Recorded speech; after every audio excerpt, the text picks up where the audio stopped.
태초에 하나님께서 사람을 지으실 때 사람을 땅에서 난 것을 먹고 살도록 지으셨죠. 사람은 이 땅의 흙으로 만들어졌고 원재료가 흙이기 때문에 흙에서 나온 것을 먹어야 살 수 있고 생명이 유지됩니다. 에덴의 그 아담과 하와는 아무것도 안 한 게 아니라 최소한 과일을 따고 채소를 따고 열매를 거두고 그래야 먹을 수 있었습니다. 타락 이후에 인간은 땅의 잡초와 싸우고 이마에 땀을 흘리는 노동을 통해서 땅의 소산물을 먹을 수 있게 되었습니다. 이러한 노동은 점차 발전해서 산업을 이루었는데, 우리가 산업하면은 우리 중고등학교 때 배운 대로 1차 산업, 2차 산업, 3차 산업, 요새는 3차 산업을 또 4차 산업, 5차 산업 이런 식으로 또 나누거든요. 우리 노지사님 이런 거 가르칠 때 가르치시죠? 네. 1차 산업 뭡니까? 1차 산업은 땅이나 바다나 산이나 이런 데서 우리가 채집을 하거나 또 기르거나 하는 그런 농업, 또 축산업, 임업 이런 것을 1차 산업이라고 하고요.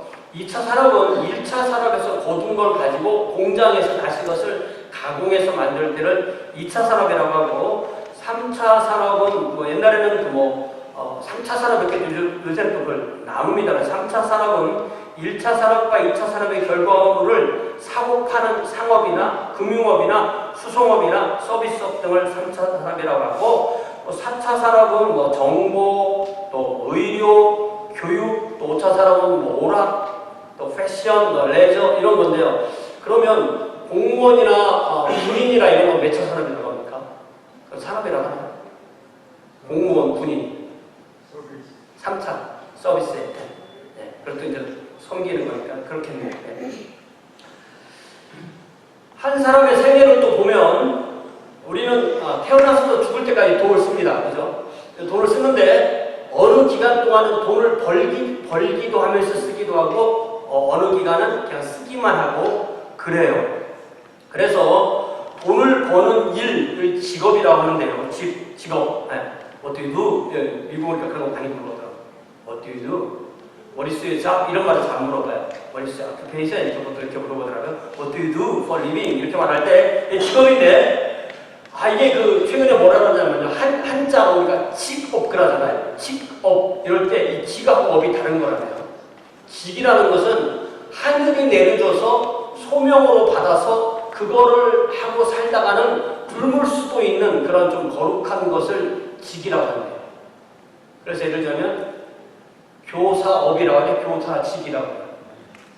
그러니까 교사직은 이게 거룩한 거예요. 그래서 배고플 수도 있는 겁니다. 교수님들 배고프다고 내가 교수를 안 했으면 부자 했을 텐데 그런 말씀 많이 하시는데, 원래 이 교수직은 가난한 거예요. 알고 보니까 교사직, 또 목사업이라고 하고 목사직이라고 해요. 그러니까 목사는 가난한 거죠. 목사들이 가난한 거예요. 구조적으로. 성직, 또 교직, 그 다음에 공무원들, 공무원업이라고 공무원직이라고 해요. 그러니까 공직 그러니까 가난해 보니까 가난한 거예요. 이렇게 봉사하는 겁니다. 섬기는 거죠. 공직 이렇게 말해요. 그런데 업은 좀 더 세속적인 거고, 이 업을 잘하면 막대한 부를 축적할 수 있는 가능성이 있는 것을 업이라고 해요. 그래서 농업도 이게 많으면 막대한 부자가 될 수 있죠. 원양어선에 가서 또 상업, 무역업, 제조업 이런 것들을 업이라고 하죠.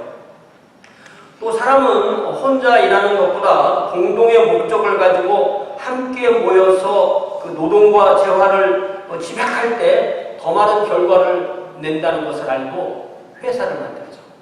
함께 일하는 것입니다. 또 회사를 만들어서 또 재물을 쏟아붓고 또 부동산을 쏟아붓고 또 인력을 쏟아붓고 정보를 집약하고 하면서 더 좋은 그러한 생산품을 만들면서 발전을 하게 됩니다. 우리가 이 구약성경 신명기 8장을 보면요. 여러분 구약성경 신명기 8장을 펴보세요. 신명기 8장을 보면 하나님은 모세를 통해서 이스라엘의 미래에 대해서 축복의 말씀을 해주시면서 동시에 경고의 말씀을 주시는데요. 이집트에서 노예로 살던 이스라엘은 이제 가나안이라는 약속의 땅에서 주권자로 살 것입니다. 노예였던 사람들이 이제는 주권자가 되는 거예요. 신명기 8장. 그들은 노동하고 먹고 배부르고 집을 짓고 성을 이루고 지파를 이루고 국가를 이루어 살게 될 것입니다. 그래서 그들이 먹고 배부르면 17절에 보니까 어떻게 된다고 그래요? 신명기 8장 17절. 그러나 네가 먹고 배부르면 네가 마음의 일을 뭐라고 한다고 했어요?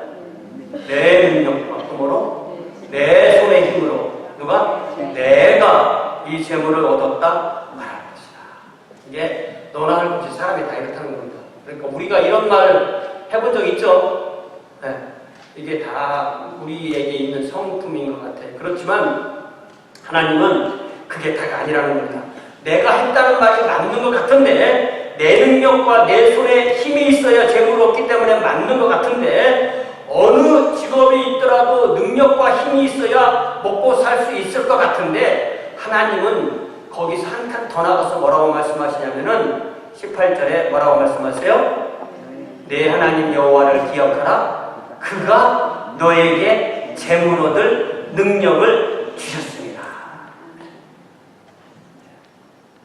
일하지 말라는 얘기 아니에요.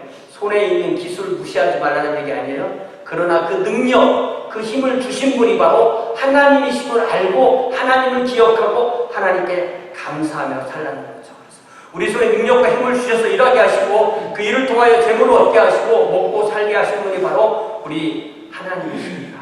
그러니까 우리는 일주일을 6일을 열심히 일을 하고 손에 주신 힘을 가지고 열심히 일을 하고 또 주일에는 하나님 앞에 나와서 예배하며 하나님께 감사하며 하나님의 은혜를 누리며 사는 것이 우리의 삶인 줄 믿습니다. 오늘 우리가 읽은 이 전도서 본문도 이러한 노동과 재물에 대해서 말씀을 주세요. 특별히 여러분 그 성경에 쓰시던 전도서 5장에 이 10절을 NIV에서 뭐라고 번역을 했냐면 전도서 5장 10절 앞에 부분에 은을 사랑하는 자는 은으로 만족하지 못한다라는 이 말씀을 영어로 뭐라고 번역해놨냐면 Whoever loves money never has money enough. 어떻게 이런 말씀이 있을까? 영어인데 굉장히 간단한 영어입니다. 굉장히 간단한데 뭐라고 되냐면 Whoever loves money never has money enough. 이게 뭔 말이에요? 돈을 사랑하면 절대로 돈을 충분히 가질 수가 없다. 왜 그럴까요? 내가 돈을 가졌어요. 이래 돈을 가졌어요. 그럼 어떻게 생각해요? 좀만 더 있으면 행복할 텐데. 그리고 좀 더 가졌어요. 그럼 어떻게 해요? 좀만 더 있으면 행복할 텐데.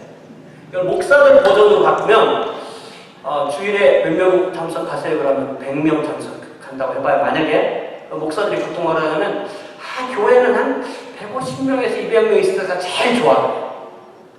그럼 150명에서 200명이 되잖아? 그러면 교회는 말이야 뭔가 선교를 뭐라 하려면 한 300명 정도 있을 때가 제일 좋아요. 행복할 수가 없는 거죠. 네. 목사 버전으로 제가 생각을 해봤어요. 그래서 이 솔로몬은 이 오늘 말씀을 통해서 행복한 삶을 살려면 어떻게 해야 되느냐라는 말씀을 하셔서 오늘 제목을 부요도 헛되다 라는 제목으로 하나님 말씀을 듣겠습니다. 8절에 보니까 솔로몬 왕은 어느 노동 현장을 그려주고 있어요. 큰 농장에서 일을 한다고 생각해 보세요. 노동자들이나 빈민들이 농장에서 와서 열심히 일을 하고 있습니다. 일을 하는 사람이 있으면 그들을 감독하는 사람이 있어요. 감독하는 사람 일을 안 합니다. 네. 일하는 노동자들이 있고 그들을 감독하는 사람이 있는데 그들을 그 현장에서 감독하는 감독들 말고 집에 있는 감독자가 있어요. 그죠? 그리고 그 뒤에는 또 공무원이 있고 그 뒤에는 또 왕이 있고 이렇게 쭉쭉쭉 하이어라키가 쫙 있게 되는 것입니다. 노동자는 직접 일을 하고 감독자는 그들이 일을 하도록 하고 그 위에 감독자들은 자기의 아래에 있는 감독자들을 감독합니다. 그런데 이 모든 일이 이루어짐에 있어서 그 모든 것이 공정하고 또 효과적으로 또 자비롭게 이루어지지 않을 경우가 너무 많다는 것입니다. 그때나 지금이나 어느 사회에서나 어느 현장에서나 학대와 불공정이 있고 정의와 공의는 짓밟힌다는 것입니다. 이러한 불공정을 없애기 위해서 우리는 무엇을 할 수가 있을까요? 이 노동자들이 진짜 가장 고생을 하는데 노동자들이 왜 이렇게 고생을 해야 되느냐? 노동자들의 천국을 만들어보자. 이렇게 해서 나온 게 공산주의 아니겠어요? 인류의 역사에서 이 마르크스, 레닌 이런 사람들이 만든 이 공산주의가 완전하게 이루어져서 지상낙원이 된 나라가 있습니까? 없어요. 다 거짓말입니다. 공산주의는 다 거짓말이에요. 그런데 교회사에서는, 교회 역사에서는 그리스도인들이 같이 생산하고 같이 소유해서 이런 어떤 크리스찬 공산주의, 공산사회를 만든 그런 사람들이 있는데 우리는 그런 사람들을 보통 그것을 그래도 가장 잘 이루었다는 사람들이 메노나이트나 후터라이트 같은 사람들이 그런 공산사회를 만들었고 지금도 또한 그들 중에 일부는 그렇게 살고 있습니다. 하지만 인간이 세운 사회는 교회이든 사회이든 국가이든 가정이든 완벽하지 않습니다. 솔로몬 왕은 바로 이것을 지적하는 것입니다. 학대와 불공정과 불의가 있을 수 있다는 것을 알고 대비하라는 것입니다. 그러면서 9절에서 뭐라고 말씀하시냐면 땅은 똑같은 땅인데 그 땅을 놓고 일을 하는 사람이든 일을 하지 않는 사람이든 그 땅에서 나도 다 먹고 산다는 거예요. 이상하죠? 네. 저 땅을 나라라고 생각해 보세요. 저 땅을 온 세상이라고 생각해 보세요. 일하는 사람만 먹어야 되잖아요. 일을 하지 않는 사람도 먹는다는 얘기예요. 그죠? 네. 그래서 예를 들자면 땅이 한 100에이커가 있다고 생각해 보세요. 그래서 100가구 정도가 이 땅에서 나온 소산물을 먹고 살아야 한다고 합시다. 그런데 80가구만 노동을 해요. 15가구는 감독을 하고 4가구는 상위 감독을 하고 1가구는 왕이라고 합시다. 이 땅에서 나온 소산물을 이 100가구가 공평하게 나눠 먹을 때 그게 공평한 사회예요. 그죠? 그런데 노동을 한 80%의 노동자들은 20%의 소산물을 받고 노동을 하지 아니한 20%의 땅 주인이나 또 권력에 있는 사람들은 80%를 가져간다면 그게 공평한 사회겠습니다. 그런 생각을 해보죠. 많은 사람들이 소위 오늘날 제3세계라는 곳을 가보면 아주 부자들이 사는 곳과 가난한 사람들이 사는 곳이 다 구별되어 있어서 불과 10%, 20% 사람들이 그 나라의 모든 이 재물의 80%, 90%를 차지하고 인구의 80%, 90% 사람들은 10%의 재물을 가지고 나누어 먹고 사는 나라들이 보통 오늘 우리가 얘기할 때 가난한 나라들이라고 그렇게 말하는 것입니다. 우리 주변에 많아요. 요 밑에 나라도 그렇고 저기 캐리브에 있는 나라들도 그렇고 선교 갔다 오신 분들이 다 그런 얘기해요. 그럼 부자들이 사는 곳은 미국보다 더 멋있게 산대요. 그렇죠? 그 나라 너무너무 가난합니다. 솔로몬은 자신이 왕으로서 이러한 상황을 파악한 거죠. 지혜로운 솔로몬이었지만 이러한 상황을 개선할 수 없었음을 고백하는 것입니다. 우리는 어떻습니까? 우리가 있는 그곳에서 때로는 우리는 갑의 입장에 있을 때도 있고 때로는 우리가 또 을의 입장에 있을 때도 있지만 내가 갑의 입장에 있든 을의 입장에 있든 내가 거기에서 학대를 당할 때도 있고 자칫하다 보면 내가 불공정을 내가 만들어낼 수도 있다는 것입니다. 우리가 어떻게 해야만 내가 있는 그곳에서 빛과 소금의 역할을 다할 수 있을까요? 자, 그러면서 10절에서 솔로몬은 제가 아까 말씀드렸듯이 돈을 사랑하는 자는 결코 돈을 충분히 가질 수 없다라고 선언합니다. 왜 그럴까요?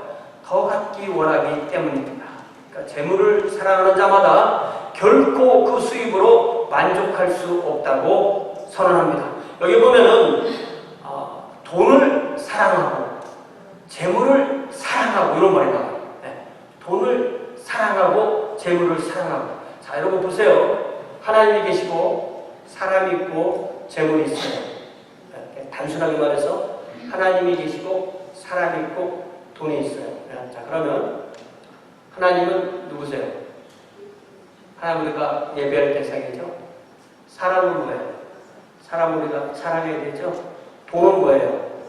돈을 우리가 만들어서 쓰는 겁니다. 그런데 돈을 사랑하면 어떻게 되냐면은, 돈을 사랑하면 하나님도 수단으로 내가 써먹고 싶고, 사람도 내가 돈 만드는데 어떤 수단으로 써먹고 싶게 되는 거예요. 돈을 사랑하게 되면 모든 가치가 전도되는, 모든 가치가 뒤죽박죽 돼서 내가 하나님을 섬겨야 되는데 하나님한테 나 섬기라고 하고, 내가 사람을 사랑해야 되는데 사람을 이용해 먹으려고 하고, 돈을 사랑하는 돈의 노예로 살게 됩니다. 돈은 결코 사랑의 대상이 아닌 것입니다. 그래서 전도서, 디모데전서 6장 10절에 보니까, 디모데전서 6장 10절에 보니까 뭐라고 되어 있냐. 우리 이 말씀 굉장히 소중한 말씀인데요. 우리가 머릿속에 이 말씀을 딱 박아놓으셔야 돼요. 부자 되는 비결입니다. 제가 약간 여러분 꼬여야지. 끄여야지. 부자가 되려면 어떻게 된다고요? 돈을 사랑해야 된다고, 안 사랑해야 된다고? 자, 디모데전서, 디모데전서 6장 10절. 다 찾으셨죠? 자, 한번 읽어봅시다. 시작. 돈을 사랑함이 일만하게 뿌리가 되나니 이것을 탐내는 자들이 미혹을 받아 믿음에서 떠나 많은 근심으로써 자기를 찔렀다. 그러니까 돈을 사랑하면요, 찔리는 겁니다. 하나님 우리를 사랑하셔서 돈을 사랑하면 찔리니까 돈을 더 안 주시는 거예요. 왜? 찔리니까. 근데 얘는 돈을 줘도 안 찔려. 왜? 돈을 안 사랑하니까. 그럼 얘는 줘도 돼. 더 주시는 거예요. 이게 저는 부자의 비결이에요. 제가 발견한 부자의 비결이에요. 저는 한 1000불만 있으면 찔립니다. 제 이 수준은 1000불 수준이에요. 어떤 사람은 100만 불 있어도 안 찔리는 사람이 있어요. 그 사람은 100만 불 수준입니다. 이 사람에게 1억 불을 줬더니 반을 가지고 좋은 일을 해요. 그럼 하나님이 그렇게 주시는 거예요. 제가 믿는 게 그러니까 하나님을 섬기고 이웃을 사랑하는 사람에게 하나님께서 채워주시는 걸로 믿습니다. 이렇게 돈을 사랑하는 사람은요, 하나님을 열심히 섬기는 것 같은데 잘 보면 하나님을 우상숭배도 섬기는 거예요. 우상이 뭐예요? 우상은 내 뜻대로 움직여주는 신 우상입니다. 하나님도 내 뜻대로 움직이려고 하면 그게 우상 섬기듯이 섬기는 거예요. 자기 목적 위주로 섬기는 것입니다. 그렇기 때문에 돈을 사랑하는 것이 일만하게 뿌리이고, 돈의 속성이 돈을 사랑하면 만족을 모르게 돼서 결국 돈의 노예로 살다가 하나님 앞에 가서 또 평생 뭐하다 왔니? 돈 벌고 돈 지키다 왔어요. 돈 지키는 노예, 돈을 잘 지키는 노예, 이거를 수선으로 하는 거예요. 돈을 지키는 노예라는 말의 뜻이. 얼마나 안타까운 거예요. 평생 너는 그거 하다 왔니? 이렇게 되는 거죠. 더 나아가서 11절에서 솔로몬은 재산이 많아지면 이래저래 그 재산을 만드는 사람들, 또 그 재산을 관리하는 사람들, 또 그 사람들을 또 먹여 살려야 되는 사람들 등으로 그 재산을 이렇게 나눠먹는 사람들이 많아질 수밖에 없다는 거예요. 이게 근본 좋은 거죠. 어떤 사람은 나는 한 사람을 고용해, 나는 10사람을 고용해, 나는 1000사람을 고용해. 그러면 1000사람을 고용하는 사람은 1000가구를 먹여 살리는 사람인 거예요. 참 좋은 거죠. 네. 하지만 잘 생각해보면 1000사람이 함께 일을 하고 같이 먹을 때 1000사람을 고용한 그 사람은 1000인분을 먹습니까? 그렇지 않죠. 한 사람이 먹을 수 있는 밥의 양은 정해진 거예요. 사실. 돈은 그렇지 않습니다. 돈은 한 사람이 100불 벌 때 이 사람은 100만 불 벌 수도 있어요. 그런데 밥은 한 사람이 한 끼 먹을 때 이 사람이 한 끼 먹는 거예요. 그렇죠. 너무 간단한 얘기를 너무 제가 열심히 하니까 여러분 이상하게 생각하시는데, 이거 굉장히 중요한 집입니다. 집도 마찬가지예요. 집도 아무리 큰 집, 베트남에서 제일 큰 집에도 가서 아무리 넓고 좋은 침대에서 잠을 자도 그 사람 한 몸이 차지하는 그 침대에서 차지하는 그 넓이 비슷합니다. 허야 뭐 두세 배 차이일 거예요. 아무리 몸 별 차이 아닙니다. 차도 마찬가지예요. 아무리 좋은 차를 탄다고 해도 온 세상의 모든 좋은 차를 다 탈 수가 없습니다. 그래서 솔로몬이 뭐라고 말하냐면, 그 소유자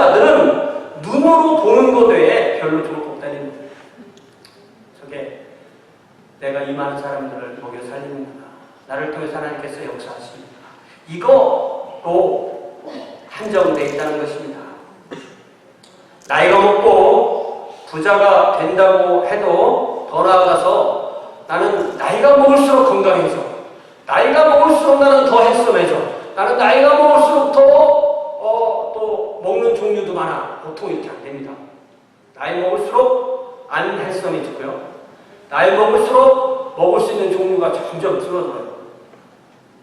더 먹을 게 많아지나요? 의사가 이거 먹지 마세요. 이거 먹지 마세요. 이거 먹지 마세요. 나중에는 먹을 수 있는 게 푸석이 빼놓고는 없네요. 이런 고백이 나오게 돼요. 돈은 많은데 먹을 게 없는 거예요. 그래서 여기 12절에 솔로몬이 뭐라고 말하냐면 노동자는 많이 먹든 적게 먹든 잠을 참 달게 자는데 부자는 그 부유함 때문에 못 잔다는 거예요. 그러면서 솔로몬이 하는 말은 일하고 먹고 자고 얼마나 단순한 얘기예요. 그런 얘기를 하는데 여기 딱 그냥 부자와 노동자, 그러니까 노동자는 부자 밑에 일하는 사람을 생각할 수가 있죠. 어떨 때는 돈을 많이 못 벌어서 배부르게 먹지도 못해. 어떨 때는 또 배부르게 먹는 날도 있어. 그렇지만 잠은 달게 잔다. 왜 이 잠 얘기를 왜 했을까? 이 잠 못 자는 게 고통이니까. 근심 때문에 잠 못 자는 게 고통이니까.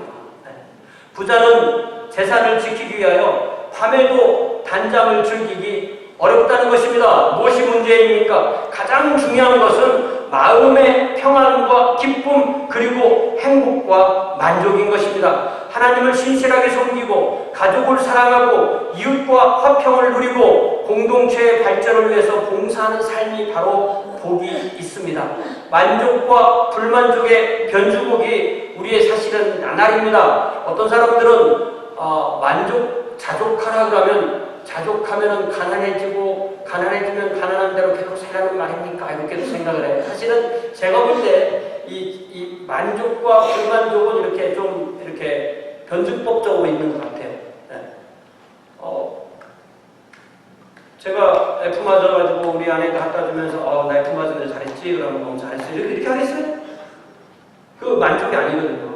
거기서 만족하면 이게 성장이 없거든요. 그러니까 만족, 불만족 이렇게 해서 우리가 성장합니다. 만족하지 않으면 행복이 없고 불만족을 느끼지 않으면 발전이 없습니다. 그렇기 때문에 우리의 삶이 어떻게 딱 이렇게 어떤 공식으로 되진 않지만 우리에게 하나님께서 주시는 삶의 지혜가 있다는 거죠.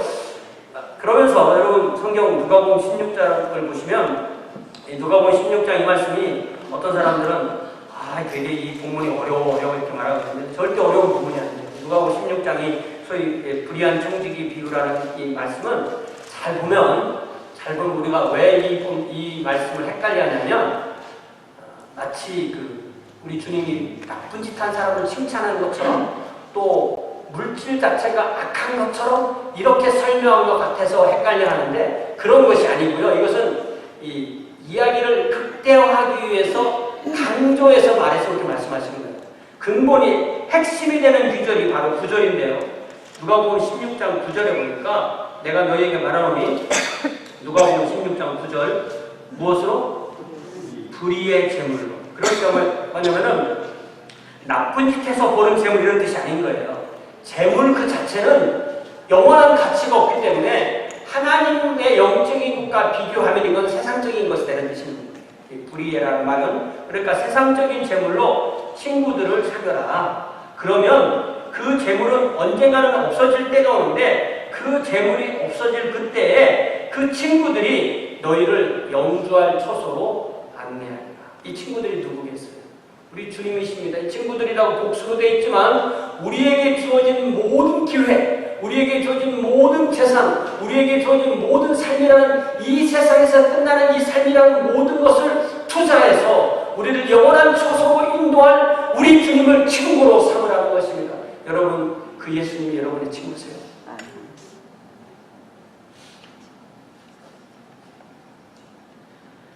재물이 목적인 삶에서 하나님이 목적인 삶으로 방향이 전환된 이들을 그리스도인이라고 합니다. 여러분 그리스도인 맞으세요? 그리스도인이시죠?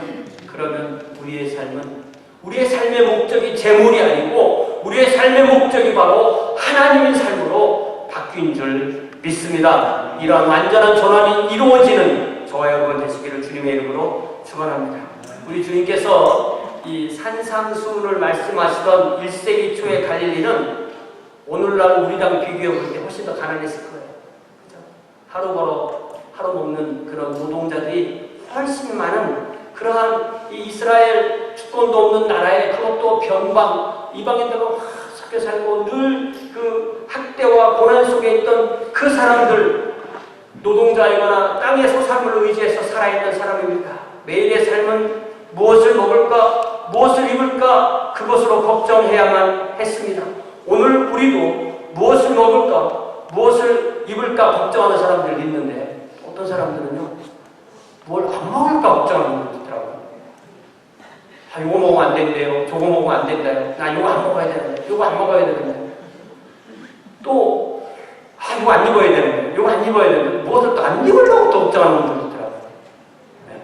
참 걱정의 종류가 많습니다. 우리 주님은 그 갈릴리의 민중들에게 그 민중에게 하늘의 하나님 아버지가 먹여 살려주신다고 하나님 아버지를 믿으라고 의지하라고 선포하십니다. 그러니 염려하지 말라고 너희들이 노동할 때 그 결과로 하나님이 채워주신다고 그들을 격려하십니다. 그렇기 때문에 우리는 우리의 평생을 먹기 위해 일하며 살아야 합니까? 제가 초등학교 때 그런 거 많이 물어봤어요. 먹기 위해 사냐? 살기 위해 먹냐? 우리가 평생을 먹기 위해 산다면 얼마나 안타까운 삶이에요. 그게 아니라는 거죠. 하나님 앞에서 그렇기 때문에 하나님의 자녀들은 하나님 앞에서 우선순위가 분명해야 됩니다.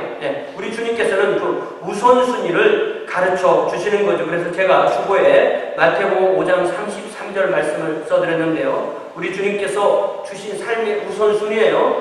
그런즉 너희는 이 너희가 누구냐면 이 너희라는 1차 독자가 갈릴리의 민중이에요. 우리가 생각할 때 우리보다 재산도 없을 것 같고 우리보다 어떤 교육 수준도 낮을 것 같은 그 사람들에게 우리 주님이 요구하신 것이 너희는 먼저 하나님의 왕국을 구하고 그의 의를 구하라. 그리하면 너희가 원하는 모든 것 무엇을 먹을까 무엇을 마실까 무엇을 입을까 하나님께서 채워주신다. 그때는 채워주신 하나님이 오늘 지금 여기서는 안 채워주시겠어요. 우리가 먼저 하나님의 왕국을 구하고 하나님의 의를 구하고 하나님의 뜻을 구할 때 하나님께서 저와 여러분의 손에 능력을 주시고 또한 재능을 주셔서 우리가 수고한 대로 또한 우리를 채워주실 것을 믿으시기 바랍니다. 이것이 바로 저와 여러분의 하나님 앞에서의 존재 목적입니다. 하나님의 왕국을 위하여 우리는 부르심받았습니다. 하나님의 의를 이루기 위해서 하나님의 사랑을 이루기 위해서 부르심을 받았습니다. 그러므로 이 한 주간 우리 어떻게 살아야 된다고? 하나님의 계명과 예수에 대한 믿음을 지키는 성도로 살 수 있기를 바랍니다. 그럴 때 우리에게 모든 삶의 질서가 잡힙니다. 또한 우리가 하는 모든 일을 위하여 기도하며 살 수 있습니다. 그럴 때 그 결과에 만족하고 감사합니다. 그리고 또다시 다음 주일에 주님 앞에 나와서 기쁨으로 찬양하며 예배하며 또 하나님이 주신 것으로 다시 하나님께 드리며 공동체를 위하여 기도하고 그렇게 주님 앞에 살게 되는 것입니다. 이 시간에 우리 반주 쉴 때 찬송하고 반주 쉴 때 우리 주님 앞에 그렇게 살겠다고 결단하는 기도를 여러분의 소리로 주님 앞에 주님 제가 먼저 주님의 왕국과 주님의 의를 구하게 해주세요. 주님께서 이 모든 것을 채워주실 수 있습니다. 그걸 통해서 하나님께 영광 돌리게 해주세요. 우리 함께 기도하겠습니다.